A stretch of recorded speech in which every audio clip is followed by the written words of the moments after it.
Merci bonjour à tous et merci de participer à ce webinaire organisé par le Comité régional du tourisme qui se situe dans un cycle que nous avons amorcé il y a maintenant près d'un mois et demi dans un objectif globalement de faire en sorte que on puisse s'éclairer les uns les autres sur les perspectives du tourisme.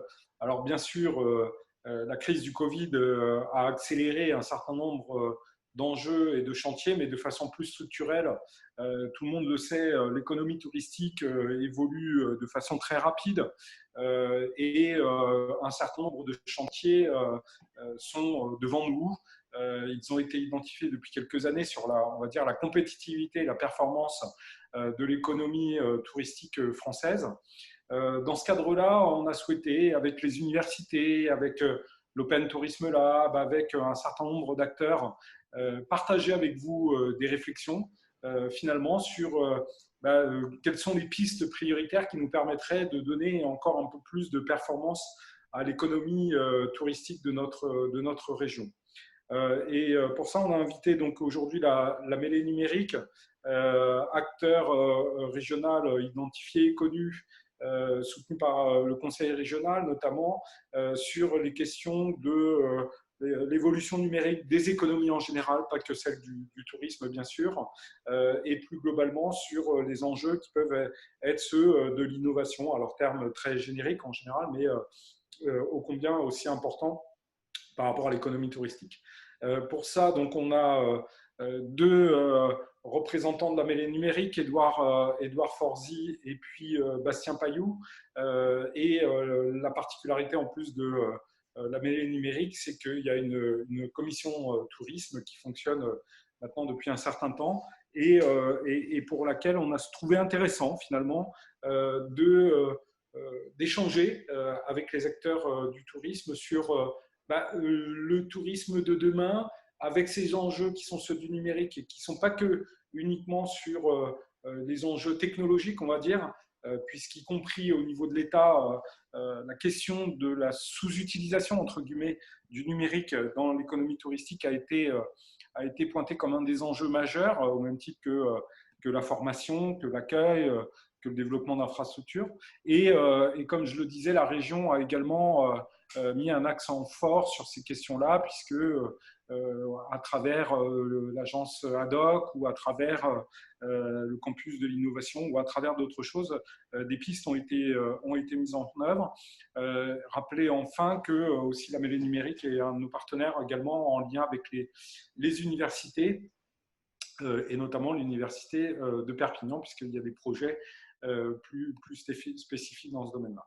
Je ne vais pas être plus long, je vais passer la parole à Édouard et à Bastien pour que donnent quelques pistes, donc comme je vous le disais, sur le tourisme de demain et de prospective pendant une vingtaine de minutes. Puis ensuite, on passera à un temps de débat et d'échange avec vous et vous pouvez poser des questions dans le petit espace qui est en bas, Q et R, questions et réponses, de telle sorte qu'on puisse alimenter ce débat dans la partie suivante, sachant que le webinaire dure à peu près une heure. Voilà. Je vous passe la parole, Édouard, Bastien, pour vous présenter, puis présenter du coup ces pistes de réflexion que vous avez identifiées à travers vos travaux. Merci beaucoup. Merci de nous recevoir aujourd'hui. Alors, j'espère qu'on m'entend bien parce que j'avais des problèmes de connexion. C'est la raison pour laquelle vous ne me voyez pas. Désolé pour cela.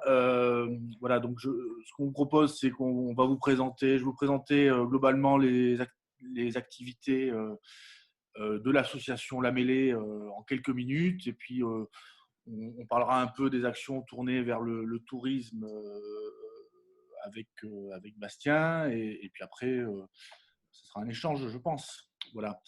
Alors, donc La Mêlée, qu'est-ce que c'est ? La Mêlée est une association que nous avons créée en 2000, donc en ex-Midi-Pyrénées, et qui regroupe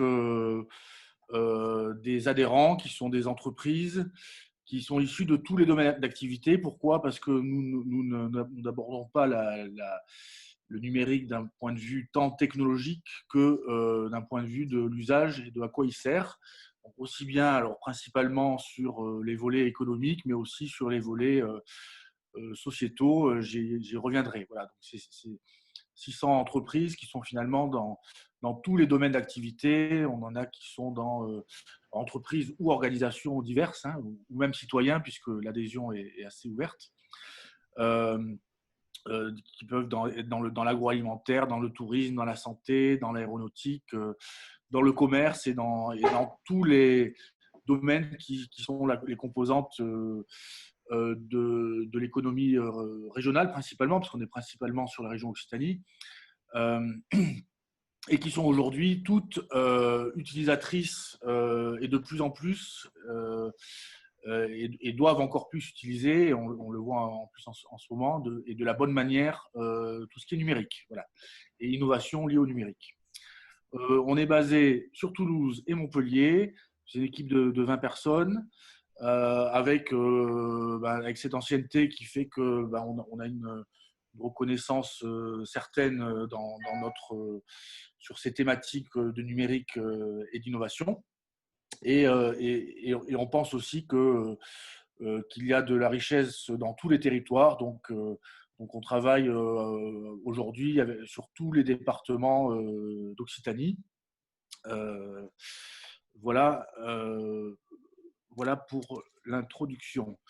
Ensuite, on travaille sur 6 grands axes que je vous expliquerai en suivant. Donc, l'axe principal historique, c'est tout ce qui est transformation numérique. Donc, c'est appuyer à leur transformation les entreprises, quel que soit leur domaine d'activité, pour que le numérique leur apporte un meilleur fonctionnement, une meilleure compétitivité, une meilleure communication, et qu'elle reste, je dirais, au goût du jour par rapport aux transformations très profondes qu'on a eues ces dernières années avec cette révolution numérique.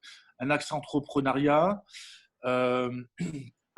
qui fait qu'on accompagne de jeunes ou moins jeunes d'ailleurs, porteurs de projets innovants, de type start-up, dans ce monde numérique.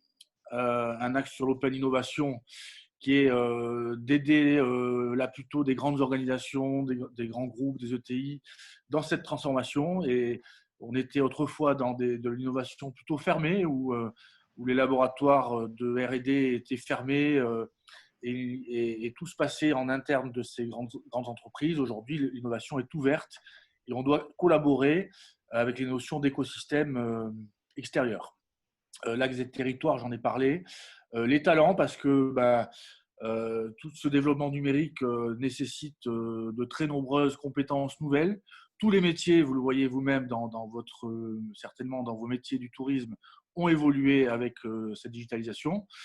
Et donc, le sujet des talents, alors que divers et variés, hein, que ça va du développeur au web marketeur, sont aujourd'hui nécessaires à faire fonctionner tout ça. Donc, c'est avant tout des sujets humains, bien plus que technologiques. Je dirais que la techno est plus vraiment un problème, mais c'est d'avoir la bonne culture et les bonnes compétences pour faire évoluer son organisation et tout ça. Et enfin, un volet inclusion numérique, parce qu'on le sait et on l'a vu encore plus pendant cette crise, aujourd'hui 20% des Français ont un accès limité ou difficile à toutes ces technologies pour différentes raisons. Ça peut être des raisons tout simplement parce qu'elles n'ont pas, comme moi aujourd'hui, le bon débit chez elles, ou parce que pour des raisons diverses, ça peut être situation de handicap, des seniors qui sont pas nés avec tout ça, etc.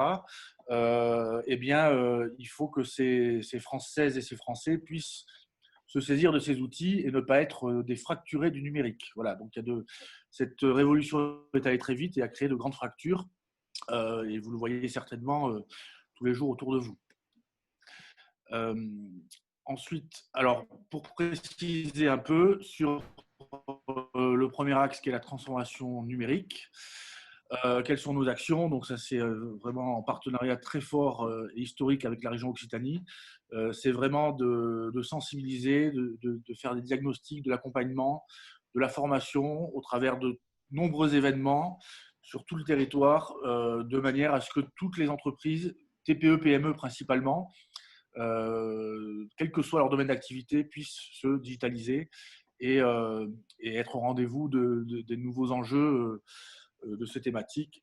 Et bien sûr, ça s'est accentué avec cette crise, on y reviendra. Donc là-dessus, on travaille sur un appel à projet de la région. Sur l'axe des talents, comme je le disais, c'est aider à l'éducation, parce qu'il faut maintenant, c'est dès le plus jeune âge qu'il faut connaître le numérique, et aussi en connaître les bons et les mauvais côtés, parce qu'il y a forcément des mauvais côtés. C'est l'emploi, c'est le recrutement, c'est la formation, c'est l'évolution des métiers et des manières de travailler. Vous l'avez tous vu pendant le confinement, nos manières de travailler sont en train d'évoluer de manière très importante. Voilà, donc toutes ces thématiques que nous traitons au travers de différents ateliers, rencontres thématiques, etc., etc. Donc, ensuite, on passe à… donc tout ça, c'était bon, pour dire aussi que, évidemment, derrière tout ça, on a, grâce à nos adhérents, la possibilité de former à tous ces sujets numériques. Donc voilà, donc ça sera… cet accompagnement, il passe par de la formation. Et tout ceci se retrouve dans les groupes thématiques. Comme vous le voyez, il y a une grande diversité de groupes thématiques. Alors, on ne voit pas, peut-être pas ici sur le slide tous les groupes, mais je vous appellerai à le voir sur notre site web. Donc, des groupes sur le numérique dans la santé, sur emploi, formation et numérique, sur la cybersécurité, sur le numérique dans l'agroalimentaire, etc., etc., et sur évidemment le numérique et le tourisme, et on y revient juste après. Voilà, ce sont des groupes qui sont composés de nos adhérents, qui eux-mêmes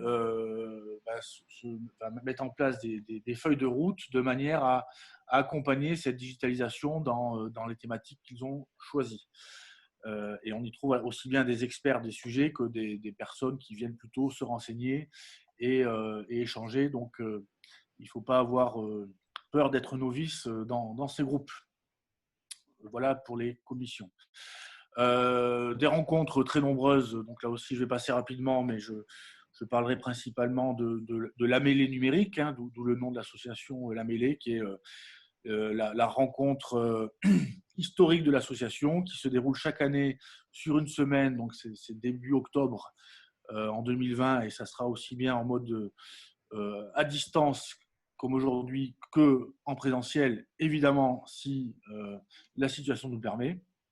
Et c'est la semaine digitale d'Occitanie, et on y reviendra juste après. Donc, tout ça, c'est pour montrer qu'il y a un grand nombre d'événements qui sont organisés, qui permettent à tous ces acteurs de se rencontrer et de travailler ensemble au développement du numérique dans leurs activités. Très rapidement aussi sur nos autres actions pour que vous ayez la vision des outils que nous utilisons et qui sont à disposition de tout ça. Donc un média qui s'appelle Midi News, hein, qui est gratuit, qui retrace toute l'actualité numérique d'Occitanie chaque semaine. Le Starter, qui est l'accompagnateur des startups. Alors, c'est très généraliste, hein, mais de temps en temps, ce peut être des startups dans le tourisme, hein, comme celle de Bastien, par exemple, qui vous en parlera peut-être un petit peu après. Des lieux d'innovation dans lesquels les gens viennent travailler, se former, faire du coworking, échanger. Donc, 2 sites à Toulouse, un site à Montpellier, donc la fameuse cantine, et puis en réseau avec d'autres lieux, ces nouveaux lieux, vous savez, ces tiers-lieux dans lesquels les gens viennent aussi faire du télétravail. Bon, voilà, du travail à l'international, aussi bien très loin que très proche, hein, avec l'exemple de l'Andorre, des trophées comme les trophées de l'économie numérique, le Hub RINOC, qui est tout le dispositif d'accompagnement à l'inclusion numérique sur lequel on a été propulsé, je dirais, par le gouvernement qui nous a demandé d'organiser toutes les thématiques d'inclusion numérique au niveau de l'Occitanie. L'animation de tout ce qui est la Green Tech Verte, qui est un incubateur tourné vers le développement durable, ou encore le Club Open Innovation, qui regroupe, là, comme je le disais tout à l'heure, plutôt les grandes entreprises ou les ETI de la région qui souhaitent innover mieux et plus vite avec le numérique. Voilà, donc ça c'était pour une présentation très rapide de notre activité. Et on va faire évidemment aujourd'hui, après vous pourrez poser des questions, je suppose, un petit focus sur notre volet tourisme avec ce groupe tourisme qui existe depuis quelques années. Je te laisse peut-être, Bastien, prendre le relais. Merci. Donc, bonjour à tous. Moi, je vais me présenter rapidement. Donc, je suis Bastien Payou, je suis le fondateur de MyTriplan, qui est une start-up qui permet de mettre en relation des voyageurs avec des habitants locaux pour les aider à organiser, à préparer leur programme de voyage sur mesure.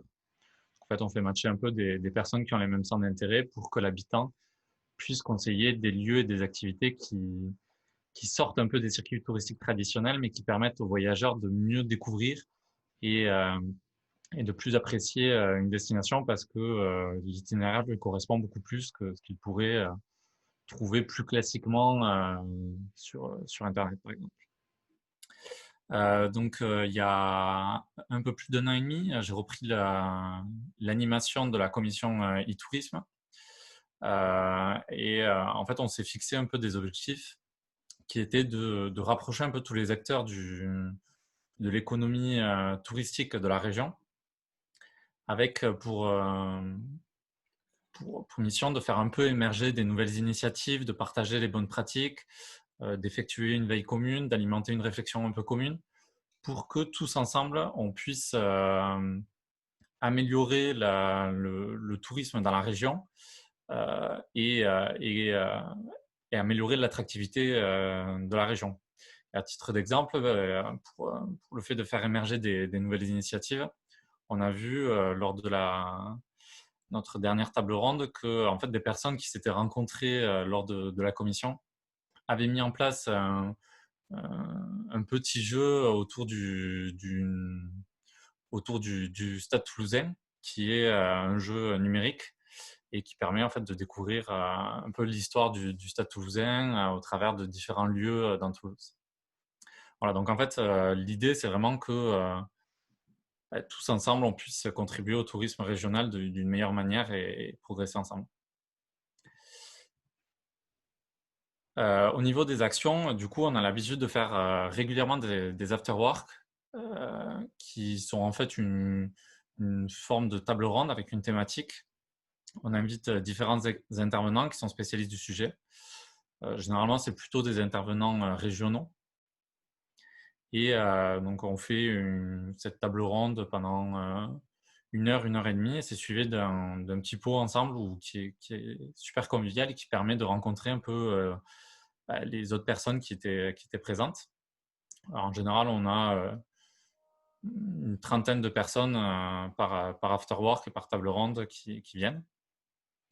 Ensuite, depuis le début du confinement, on a lancé, étant donné qu'on ne pouvait plus faire les tables rondes, on a lancé une série de podcasts qui s'appelle Le tourisme par un live. En fait, l'idée étant de faire intervenir un spécialiste du tourisme dans un domaine particulier du tourisme. Donc, on a eu l'hôtellerie, on a eu un organisateur d'activités et un réceptif. Et l'objectif, c'est de revenir sur l'actualité, de comment eux voient la situation actuelle et qu'est-ce qu'ils envisagent pour l'avenir. Et puis, il y a, en fait, on essaye un peu d'adapter toutes nos actions et les thématiques de nos tables rondes et des podcasts aux besoins des différents membres de la commission.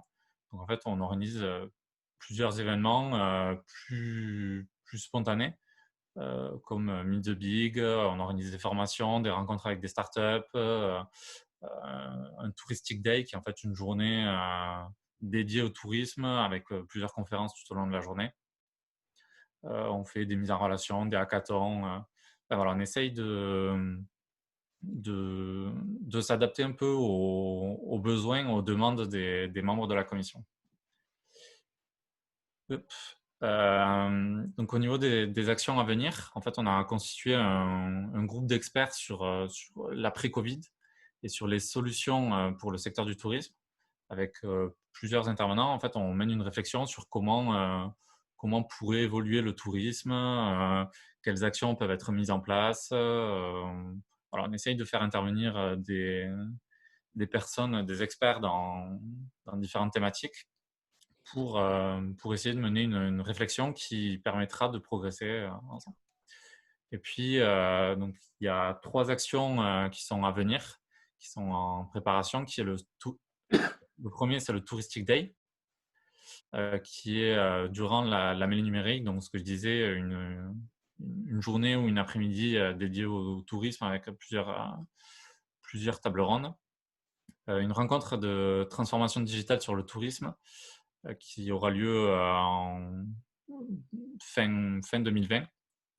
Et puis un hackathon avec l'Université de Perpignan sur la thématique du tourisme. Et du coup, pour mener un peu toutes ces actions, on cherche d'autres acteurs du tourisme qui aimeraient s'impliquer avec nous et qui aimeraient participer un peu à cette réflexion pour nous aider dans l'organisation de cet événement.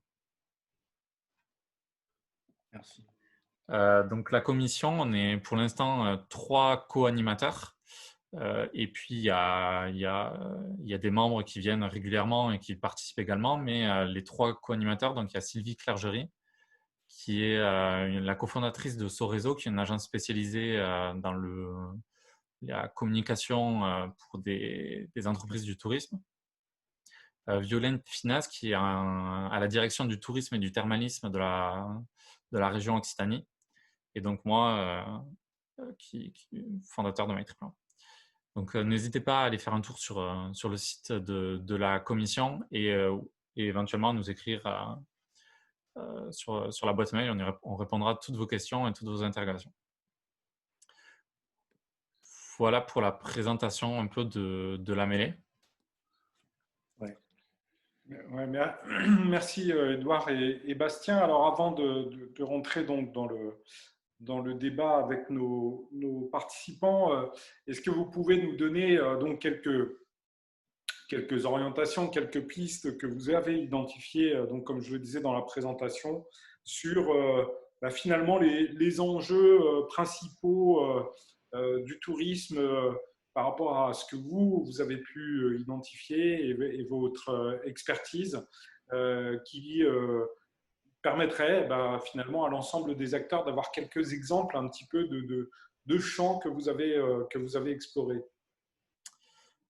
Alors, au niveau des tables rondes, on a fait pas mal de tables rondes. L'une des premières, justement, ça nous a servi à définir les futures thématiques. On s'était posé la question de quel sera le tourisme, quelles seront les attentes des voyageurs en 2030. En fait, ce qui est ressorti de manière assez importante, c'est l'aspect durable. Et on le voit encore plus depuis la crise du Covid. On a l'impression que tout le monde ne parle plus que de ça et que ça va être l'un des principaux enjeux pour l'avenir. Et notamment comment lutter contre le phénomène de surtourisme. On voit d'ailleurs qu'il y a de plus en plus de villes, de régions qui prennent des mesures qui sont assez fortes, à l'image de Venise. Donc ça va être une vraie question. Ensuite, sur cet aspect de durabilité, c'est l'implication aussi des habitants dans le tourisme d'un territoire. Comment faire en sorte que finalement le tourisme ne soit pas néfaste aux habitants, mais qui leur permette eux aussi de profiter de cette économie, de montrer à quel point leur région est belle, en fait en faire presque des ambassadeurs de la région et de devenir les premiers les premiers recommandants de leur ville, de la région. Et puis, évidemment, dans le tourisme durable, on entend tout l'aspect écologique. Et on voit d'ailleurs qu'il y a de plus en plus d'intervenants qui nous parlent de ça aussi, des actions qu'ils mènent. Et on a d'ailleurs fait une table ronde spécialisée sur le tourisme durable avec un gros focus sur l'aspect environnemental. Avec, par exemple, on avait invité Granota et il nous expliquait qu'il faisait profiter, comment dire, il gérait une base qui veut rendre totalement autonome et il replante régulièrement des arbres, il fait des toilettes sèches, il veut permettre à ses employés d'avoir un potager. Enfin voilà, il veut créer tout un système qui est vertueux et qui permettra de continuer son activité pendant longtemps dans un respect environnemental. Et donc, du coup, par rapport à ces deux piliers là, évoqués, Bastien, le développement durable et la place des habitants, est-ce que vous avez déjà identifié comment le numérique là-dedans peut jouer un rôle justement pour résoudre ou en tout cas accompagner l'émergence de ces deux sujets dans la chaîne de l'économie touristique? Sur le…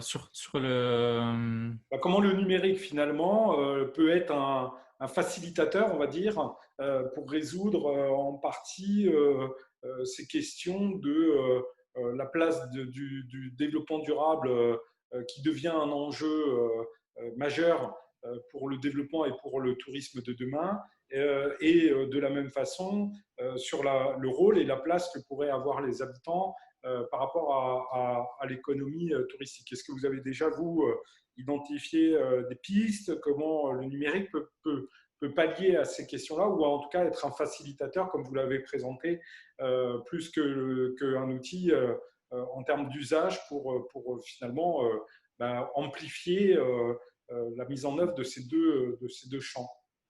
Alors, déjà, sur la place et le rôle des habitants,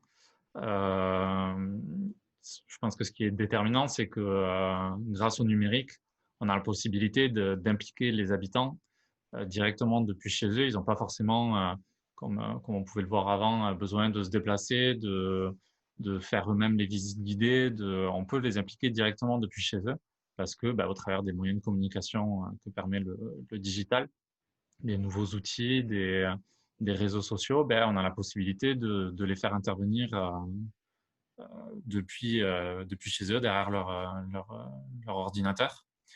Et puis, on a aussi moyen de les toucher. S'ils ont envie de s'impliquer un peu plus, on a moyen de les toucher au travers d'une communication digitale.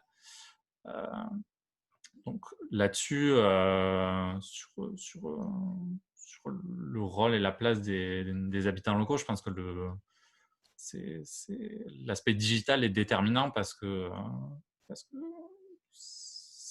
ils ont la possibilité de s'exprimer. Nous, on a la possibilité, en tant qu'acteurs du tourisme, de nous adresser aux habitants plus facilement, et les habitants ont la possibilité de s'adresser aux voyageurs de manière plus facile.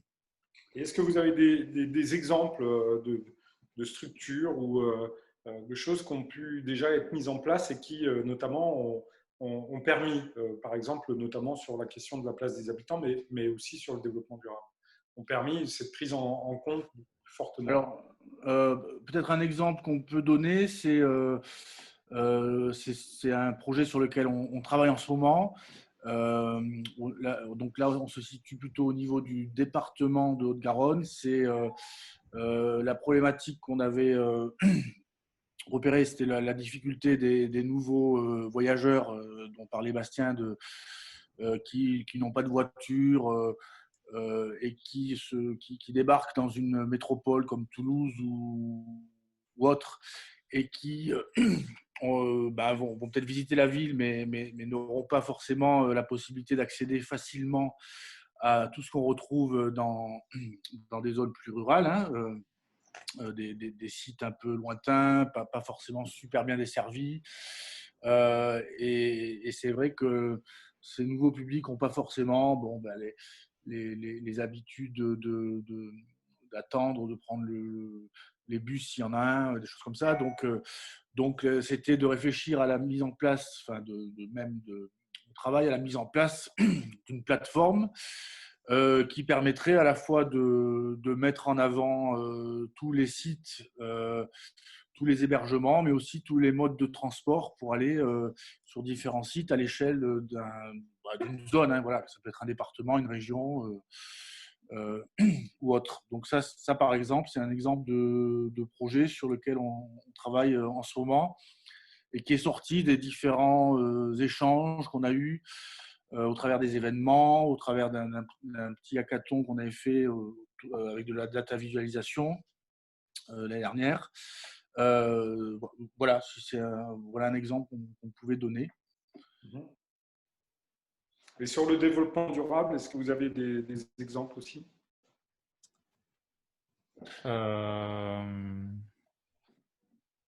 C'est aussi un projet lié au développement durable, hein, puisque Ouais, bien sûr. on prend en compte tout le sujet des transports. C'est vraiment l'optimisation du parcours de ce nouveau voyageur, de manière à ce qu'il ait toutes les informations, que tous les acteurs locaux soient interconnectés via des plateformes, par exemple, et puissent dire tiens, moi j'ai encore des places, moi j'ai plus de place en hébergement. Tiens, cette personne, elle a envie de faire telle activité, de voir des poules. Moi, j'ai des poules chez moi, c'est à 3 km. Il y a un tel qui va passer en voiture, il peut faire le tour, etc.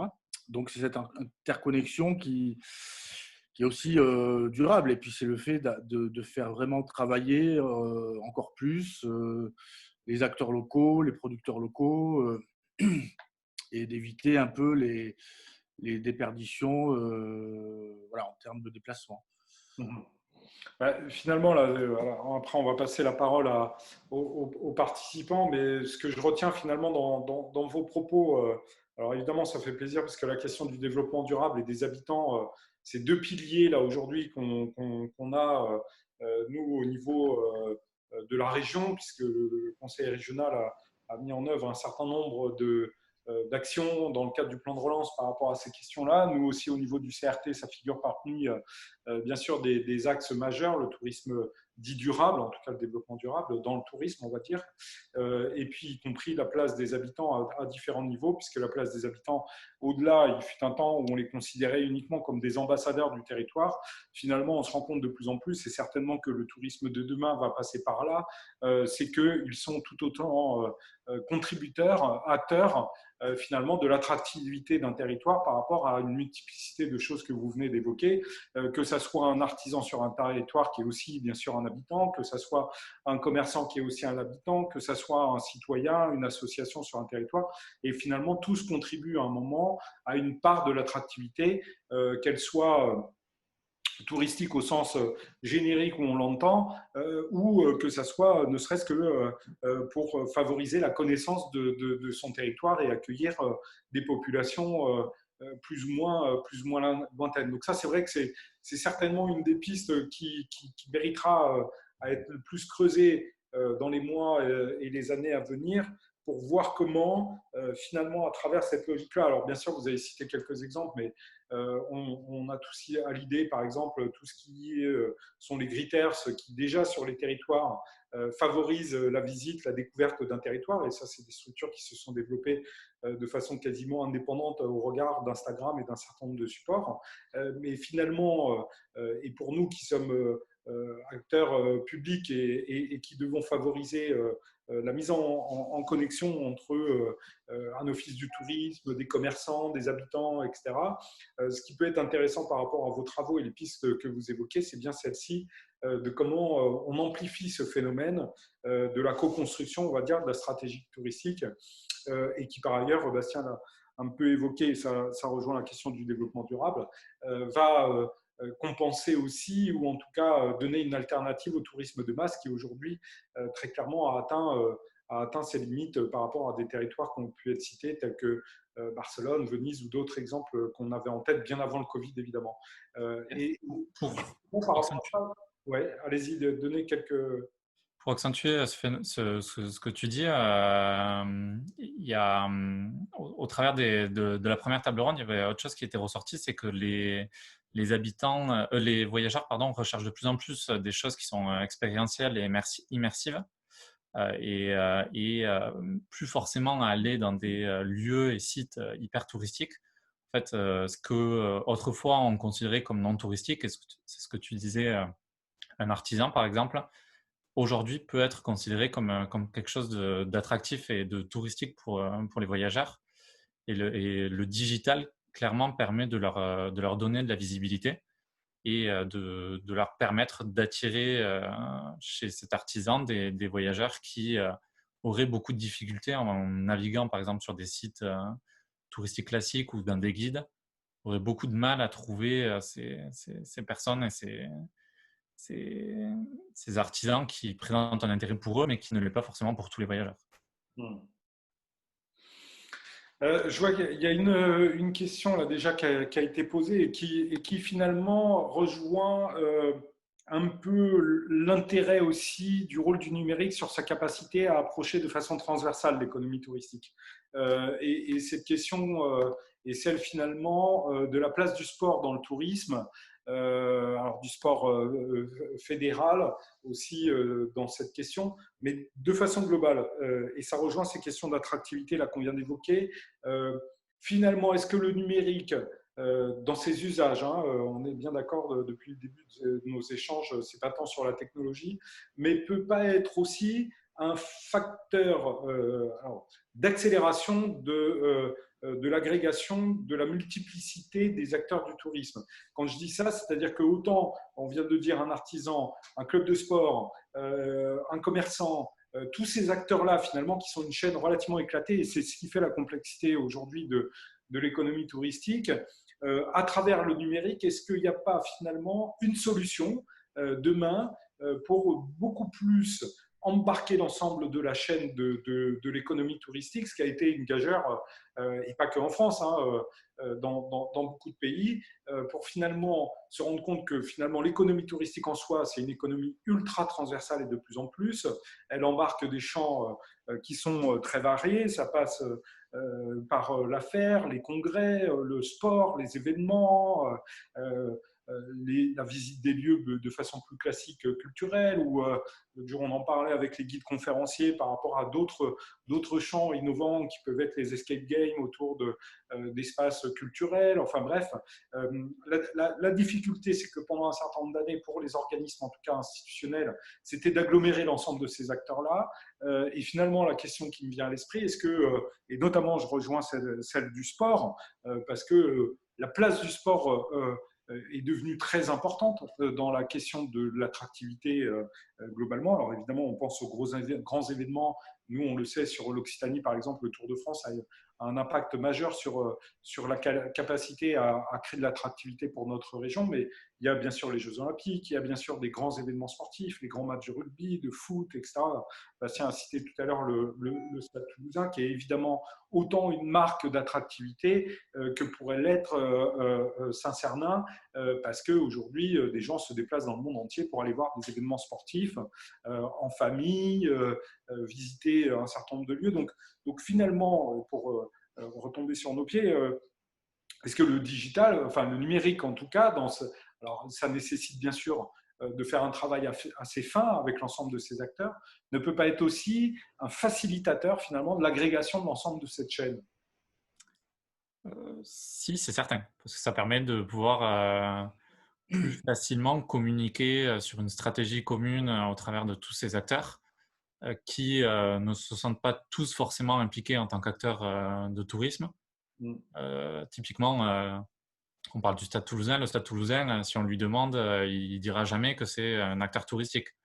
Pourtant, très certainement qu'il y a des personnes qui font plusieurs centaines de kilomètres pour venir voir un match du Stade Toulousain, qui prennent très certainement un hébergement, donc en fait, ça devient un acteur du tourisme sans l'être de manière hyper implicite.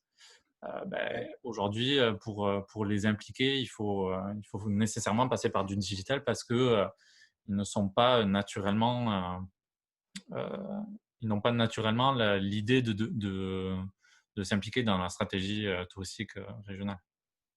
Ouais. Donc, effectivement, le digital permet de les fédérer et d'en faire de l'impliquer dans cette stratégie-là. Un acteur à part entière, ouais. Et du coup, derrière, alors n'hésitez pas hein, pour les questions et les réponses, là, du coup, je les fais un petit peu auprès de nos intervenants de la mêlée, mais on le voit bien en ce moment. La question, et ça c'est ce que j'ai envie de vous poser comme question, c'est finalement, pour vous, le bon process pour accélérer tous ces mouvements, on l'a dit, la place des habitants, le développement durable, la prise en compte d'autres acteurs, que ce soit dans le sport ou dans d'autres domaines. Par quoi il faut commencer? Il y a des process, vous avez des commissions, vous avez un certain nombre de choses.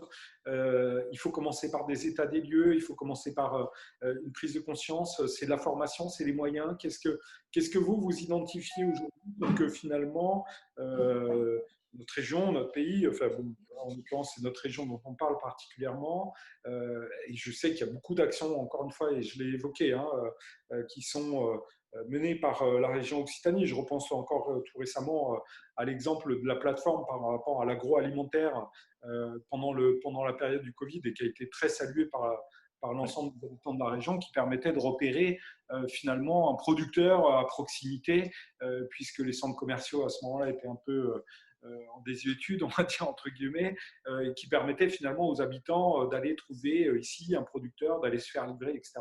Et là, le numérique a joué un vrai rôle de proximité. Donc pour vous, finalement, quel serait le bon process qu'on devrait utiliser collectivement pour finalement lancer des chantiers et surtout aboutir à des actions qui, au-delà des intentions, deviennent réalité?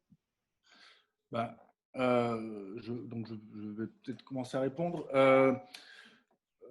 Il y a vraiment beaucoup de choses dans ce que tu viens de dire, mais il y a un niveau qui me paraît évident, c'est que pour que tout cela existe, il faut que les acteurs du tourisme soient, je dirais, correctement conscients de ce que le numérique peut leur apporter.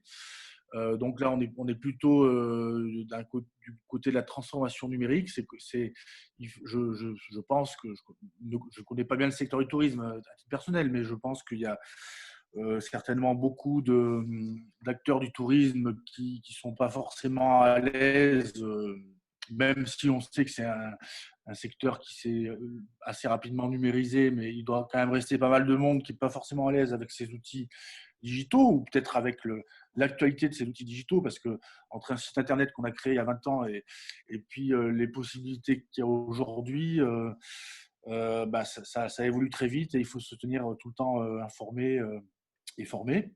Donc je pense qu'il y a vraiment un gros sujet qui est sur l'aide à toutes ces entreprises ou ces personnes à se digitaliser. Et ensuite, on voit souvent que tout ce qui est, que tous les mouvements d'innovation qui existent aujourd'hui et qui touchent à d'autres domaines d'activité peuvent aussi être appliqués dans le monde du tourisme. Donc, je pense que c'est important et c'est un peu ce qu'on essaie de faire, nous, avec vous, c'est de mélanger des acteurs venus d'horizons différents, donc ceux du numérique, ceux du tourisme, mais aussi d'autres acteurs probablement qui par leurs échanges universitaires, etc., feront émerger des idées un peu nouvelles. Donc il y a ce côté-là qui est important et pour aller vers des solutions qui sont des solutions que les grands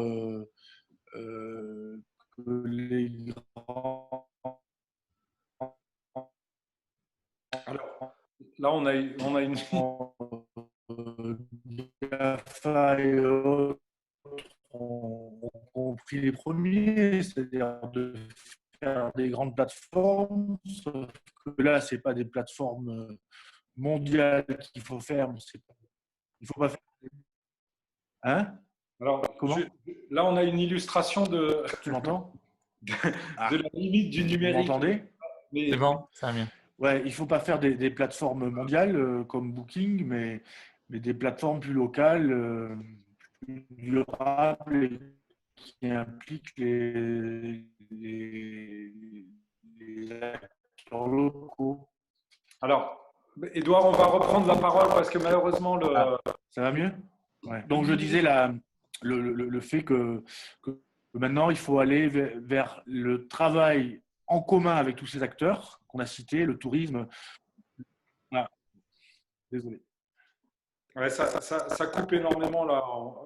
C'est dommage parce que du coup, on a D'accord. entendu que partiellement ton intervention là, Édouard.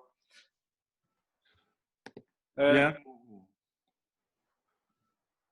non, on a perdu, comme on dirait sur les plateaux télé, on a perdu la liaison Vous m'avez avec perdu Édouard. là? Oui. Donc, on va reprendre, Bon. on va reprendre le micro. Il y a une autre question là, ou en tout cas une suggestion qui nous est évoquée, c'est la question de la mutualisation des idées. Et donc, c'est Hassan, là, concernant le camping village des Bonshommes à la Vlanay, dans l'Ariège, qui a une démarche à l'échelle de la Méditerranée par rapport à un développement vertueux du tourisme. Finalement, il y a peut-être aussi donc, une autre piste. Alors, développement vertueux Méditerranée, bien sûr, nous, à l'échelle de, je parle par rapport à mes collègues de la région, il y a des actions qui sont menées dans le cadre de l'Eurorégion Pyrénées-Méditerranée, bien sûr. Mais finalement, est-ce qu'il n'y a pas un intérêt aussi à l'ouvrir, et je pense un peu aussi l'objet de la question de Hassan, de permettre un échange des bonnes pratiques, en tout cas, qui, à l'échelle régionale, nationale, voire internationale, peut aussi favoriser les échanges d'expériences, les bonnes pratiques, ou en tout cas les mutualisations d'un certain nombre d'actions. Et comment le numérique aussi peut nous permettre ça aujourd'hui.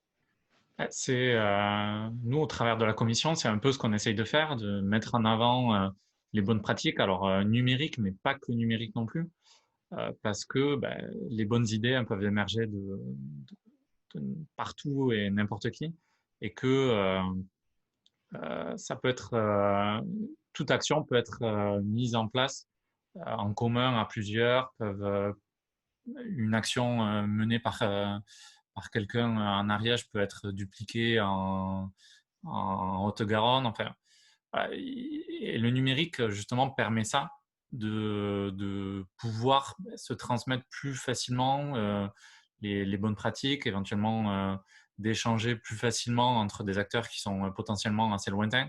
On peut facilement voir au travers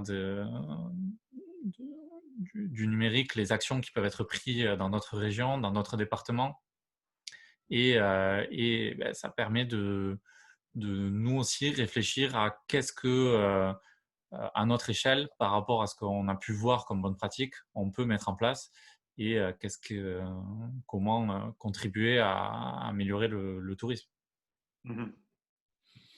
Ouais, c'est finalement, pour essayer de rester un petit peu donc, sur l'objet qu'on avait évoqué, les perspectives du tourisme, donc identification de champs dits prioritaires, le tourisme durable, la place des habitants, identification de mutualisation par rapport à d'autres acteurs économiques qui ne sont pas forcément aujourd'hui intégrés dans le tourisme dans le sens de la logique. Hein, encore une fois, la question du sport, par exemple, est un enjeu majeur et on le voit, il revient de plus en plus par rapport à cette question de l'attractivité et de la force de visibilité touristique, hein, puisque il y a à la fois des pays, des territoires qui se sont lancés là-dedans, pas forcément la prise de conscience des acteurs du sport qu'ils ont un rôle véritablement touristique. Mais on l'a vu, on a organisé les assises des activités de pleine nature. Finalement, les acteurs se sont rendus compte qu'ils avaient une force de frappe très importante par rapport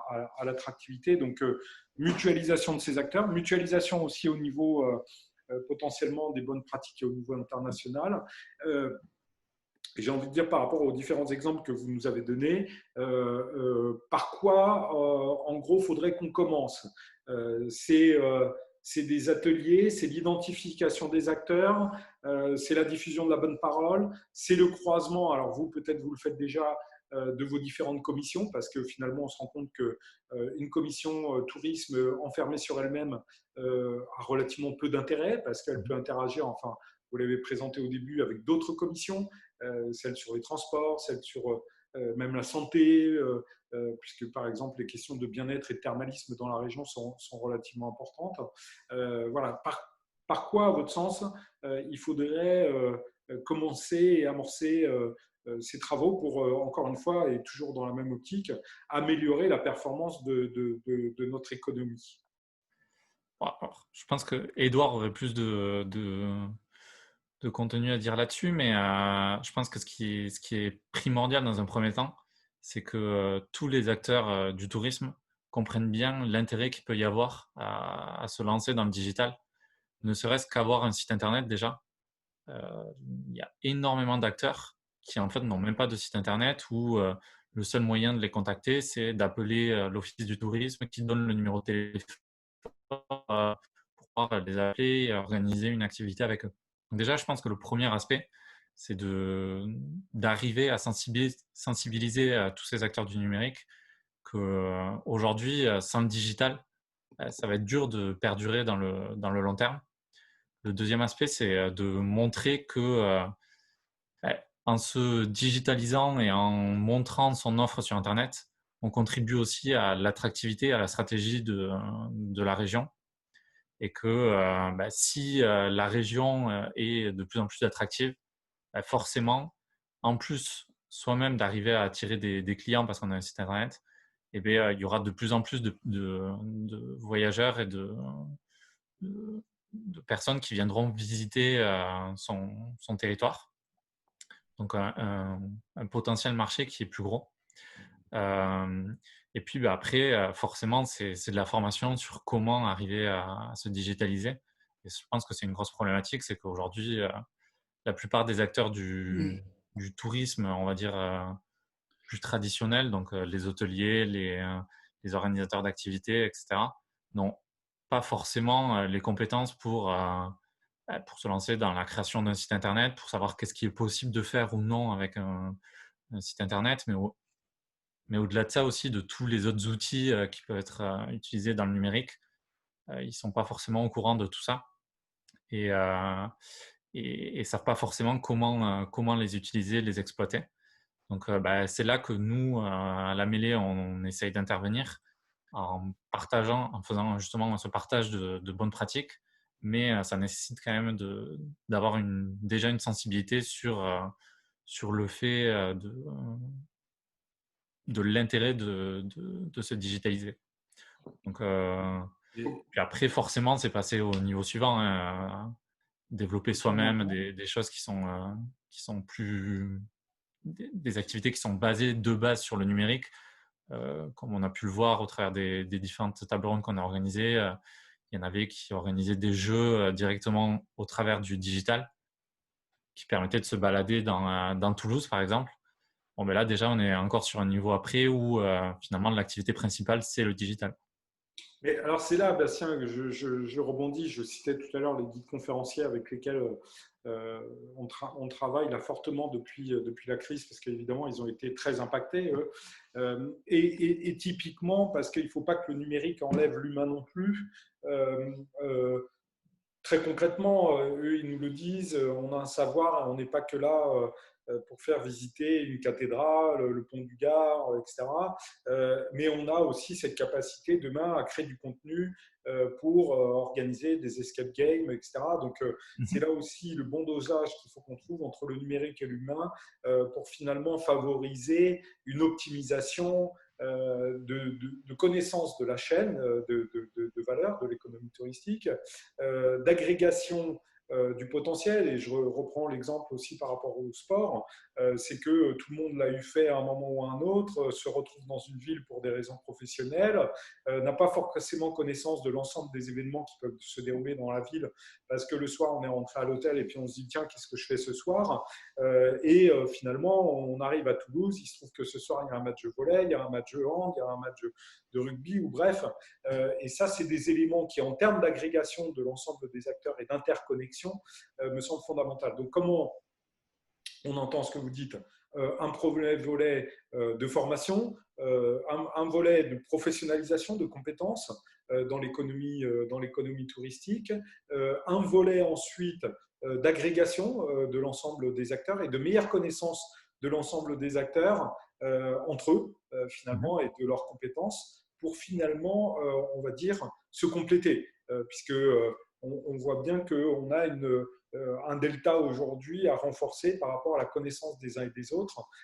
Donc, si je synthétise un peu tout ce qui a été dit, parce qu'on n'est pas loin d'arriver donc à notre heure de débat, il y a le fait d'avoir des espaces partagés, de construire ces stratégies autour du numérique.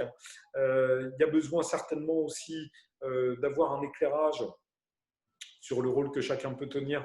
Édouard l'a évoqué. Je sais que, par exemple, au niveau du CRT, notre directeur général en parle souvent sur la question de l'intermodalité des transports et notamment les enjeux autour du dernier kilomètre parce que c'est très difficile aujourd'hui et ça peut être un vrai frein à de la mobilité touristique.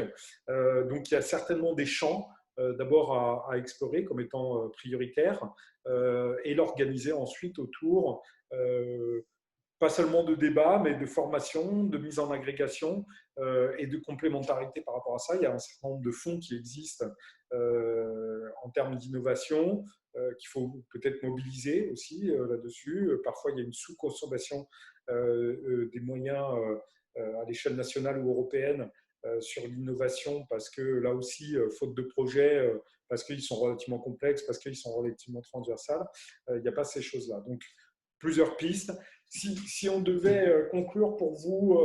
On m'entend? Oui, Edouard. Alors, je ne sais pas si le son est revenu. Moi, je pense que c'est fondamental parce qu'on parle de l'évolution du voyageur. C'est fondamental d'impliquer dans cette réflexion. Donc, on a dit d'un côté, il y a la formation, la digitalisation, etc. Enfin, apprendre les bases à tout le monde. Ensuite, que les gens se connaissent, donc le partage, mais pas uniquement le monde du tourisme, mais avec tous les domaines d'activité complémentaires, y compris les domaines d'innovation qui peuvent amener de nouveaux usages de choses qui existent ailleurs et qu'on peut appliquer ici sur un niveau local. Et après, c'est vraiment de faire ce travail de regroupement. Et après, sûrement, c'est au travers de groupes de travail, de focus group, de hackathon ou que sais-je, ce type de choses. Il faut vraiment qu'on y mette ces nouveaux voyageurs quoi, dans cette réflexion. Parce que finalement, c'est eux, in fine, qui vont venir utiliser les services, venir voir les matchs, venir visiter les musées, venir utiliser les gîtes, etc., etc. Donc, je pense qu'on n'en a pas trop parlé, mais c'est fondamental d'impliquer l'usager dans cette démarche. Voilà, et c'est un peu, voilà, c'était un peu l'idée qu'on avait en commençant les échanges avec vous. C'est comment comment en réunissant ces différents acteurs, on va imaginer ensemble, et donc avec ça, il y a des méthodes pour le faire, les bonnes solutions, les bonnes plateformes, les bonnes innovations. Voilà, tu parlais d'escape game ou autre, mais encore faut-il savoir ce qui est attendu par le fameux voyageur qui est d'ailleurs souvent, qui est de plus en plus proche d'ailleurs, hein, qui n'est pas forcément chinois, hein, qui est du Tarn quand on est dans le Lot ou qui est de Montpellier quand on est à Toulouse. Hein. Comment on l'implique dans tout ça et comment finalement lui va nous donner les clés de son envie. Et souvent, ce type de rencontre va nous faire imaginer des choses voilà, qu'on n'aurait jamais imaginé en restant un peu entre nous. Voilà. Bastien, un mot de conclusion par rapport à ça?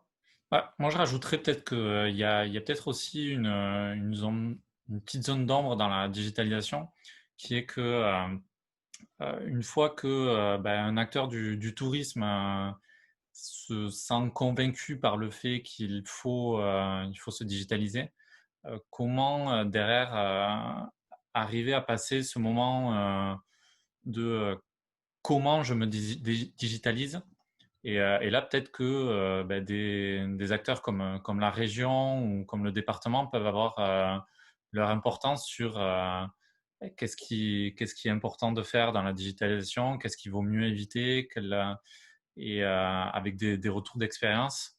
Nous, on le fait un petit peu, mais peut-être que la région a aussi la possibilité d'agir là-dessus, parce que trop souvent, ils vont pas savoir par comment mener à bien leur projet de digitalisation. Et surtout, une fois qu'on va leur annoncer le prix, ils vont se dire est-ce que c'est réellement si intéressant que ça de se digitaliser. Donc, il y a peut-être quelque chose qui est à faire aussi sur cet aspect-là de passer le cap de je veux me digitaliser, maintenant comment je fais, quoi. Ouais. Écoutez, on arrive à la fin donc, de ce webinaire. Alors, merci Edouard, merci Bastien donc, pour votre contribution. Par rapport aux participants, vous dire qu'évidemment, tous ces sujets sont majeurs et déjà en cours de réflexion, mais évidemment, on le voit tous, il faut renforcer nos échanges et notamment croiser et partager. Donc, il y a des temps collectifs qui sont déjà prévus. Alors, la mêlée en a évoqué certains. On a des temps, nous aussi, avec les universités, notamment celle de Perpignan, puisqu'ils ont une particularité un peu plus forte sur cette question-là.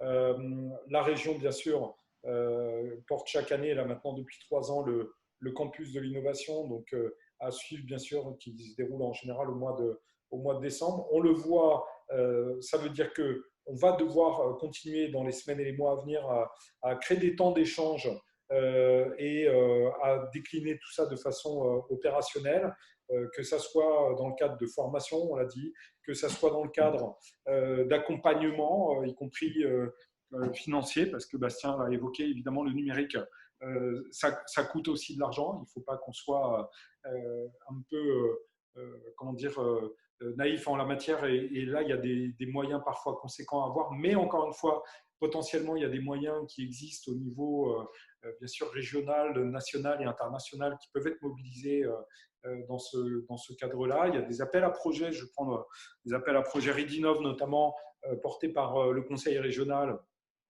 d'Occitanie, qui souvent sont aussi des facteurs d'innovation. J'ai pu suivre moi notamment avec InSpace, notamment autour des satellites et de la force de frappe qu'on peut avoir dans cette région. Et là aussi, ça me fait penser qu'on peut croiser finalement entre différents univers. On a quand même un vrai savoir-faire dans la région avec InSpace. On a un vrai savoir-faire avec Météo France, avec qui j'échange là depuis quelques temps, et qui eux aussi, et on a la chance de les avoir dans la région, peuvent nous aider aussi à mieux anticiper le tourisme, à un jour, à une semaine, à planifier, bref, à coller au plus près. Et ça rejoint peut-être, et je vais terminer par là, ce que disait Edouard, à mieux connaître et en permanence les évolutions et les besoins exprimés par les voyageurs. Et là aussi, gardons-nous de penser finalement immédiatement tourisme chinois ou japonais, puisque, et on le sait dans notre région, finalement, le tourisme déjà national et de proximité a une part importante. Et finalement, ce qui, au bout du bout, est important, c'est d'amplifier le chiffre d'affaires de nos entreprises et de répondre aux attentes des clients. Merci à tous donc pour votre participation. On est à votre disposition, Comité régional du tourisme, de la mêlée. Vous l'avez vu, il y a d'autres acteurs, l'Open Tourisme Lab sur Nîmes, qui incube un certain nombre de startups. Bref, un champ important sur lequel il va falloir qu'on travaille de façon collective. Vous pouvez retrouver ce webinaire donc en replay sur le site pro du CRT ainsi que les autres webinaires qui ont été menés depuis, donc, comme dit, plusieurs mois. D'autres seront à venir, donc on vous invite à nous suivre et puis à partager aussi avec nous vos expériences et vos belles opérations, en tout cas celles qui peuvent mériter d'être dupliquées sur un certain nombre de territoires. Merci à tous, je vous souhaite une bonne fin de journée et une bonne continuation dans vos diverses activités. Merci. Au revoir à tous. Au revoir. Attendez, vous noterez, parce qu'il y a eu une question supplémentaire. Je ne l'ai point vu. Oui, si vous pour voulez. Perpignan. Oui, on peut. C'est le mot de la fin alors. Alors, le mot de la fin, oui. Bon, ben, l'Université de Perpignan, hein, on a des actions communes dans le sens où on participe au même groupe de travail, puisque eux, ils ont ce volet universitaire qui nous paraît important dans cette réflexion du tourisme un peu d'après-Covid. Et plus concrètement, des actions d'événements autour de la digitalisation prévues là vers le mois de novembre, et puis un autre événement sur lequel on va travailler ensemble, qui est un hackathon qui, je crois, est cette année tourné vers qui font chaque année, qui s'appelle le Miro Incube. C'est issu d'un projet avec l'Eurorégion, qui est un hackathon pour lequel ils vont travailler sur le tourisme durable dans les villes. Voilà, et ça c'est prévu pour le mois de mars 2021, durant, s'il a lieu, évidemment, le Mobile World Congress de Barcelone. Absolument, ouais. Donc, Voilà. comme le dit Edouard, là, on est copartenaire CRT la mêlée sur ces différentes opérations, sachant que nous, on avait aussi de notre côté engagé des partenariats avec le réseau des universités. Donc, pour ceux qui ont suivi, au mois de février, on a fait les premières rencontres des universités. On va faire les deuxièmes au mois de novembre.